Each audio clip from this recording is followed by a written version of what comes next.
scientists discovered that there was a new virus that was said to be very contagious, very deadly, and without treatment. The experts, or those experts that our governments trusted to be the best, predicted an outbreak with an enormous death toll and a never-foreseen burden on hospitals and ICUs. We started testing, a lot, and guess what? The more tests we made, the more cases we discovered. There was only one thing we could do to prevent the world from ending: flatten the curve.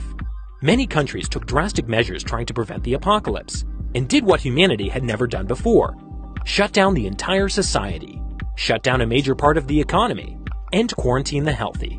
We installed social distancing, new rules, new laws, a new normal, things that could only be lifted as soon as there would be a new vaccine that could save us all. But, plot twist, months later, independent scientists look back and they now see that those predictions were all astronomically wrong. Deaths have been orders of magnitude lower.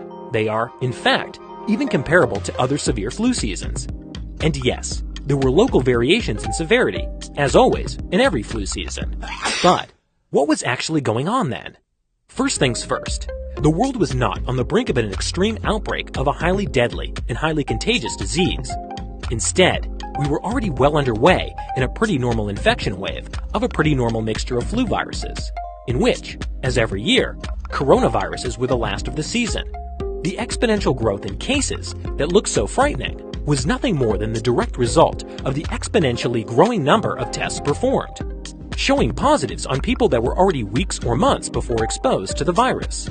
Every year when we lab test people with flu-like symptoms, we always find a mix of viruses.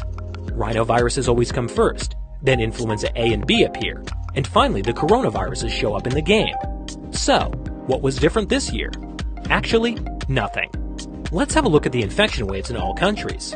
There seems to be no correlation between lockdown or social distancing and the run of the infection waves.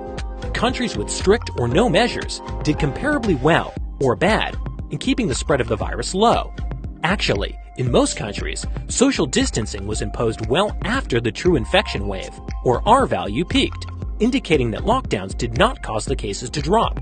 So, if all social distancing and drastic measures did not make the outbreaks halt, what did instead? The outbreak halted in most countries because of the same reason it halts every flu season, every year: atmospheric circumstances, like the weather, temperature, and humidity, and growing immunity that make it harder and harder for the virus to spread. But wait, didn't we learn that we were not even close to herd immunity? The world had to brace for a second wave and could only return back to normal if there was a corona vaccine? You know what? Why don't we first go back a bit and look at the corona killer virus again? The virus that was so terribly contagious, so terribly deadly, and had no vaccine. Well, turns out, independent science now shows it's even less contagious than influenza. It is about as deadly as a bad flu, and there is lots of scientific proof that there is an affordable, reliable, safe, and working medicine that can be taken in the early stages of the illness that will even prevent patients from getting hospitalized. So, all of this makes the danger of the coronavirus, or COVID-19, actually comparable to that of a mild to severe flu season. And yes, corona kills, for sure, just like influenza does.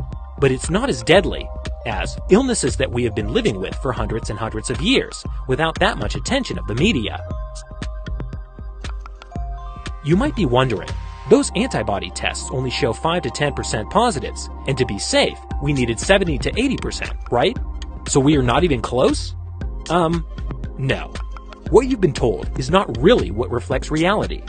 Let's first have a look at the amazing thing that is our immune system, which is composed by the innate immune system, your skin, your saliva, gastric acids, commensal flora, and much more.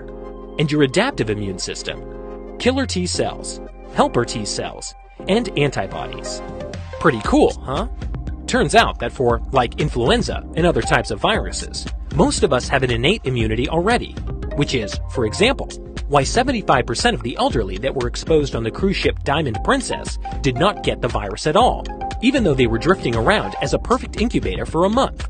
This cross-immunity, or background immunity, is very well known in science, but who ever cared to tell us about that? Maybe it's time we start to rethink our actions. Maybe we need to question social distancing, question the new normal, question the corona vaccine, and question the entire crisis. Maybe, after all, it's a really good idea to just inform ourselves. Embrace independent science, embrace discussion, and embrace common sense. We've survived a lot of things already. We can probably handle this one as well.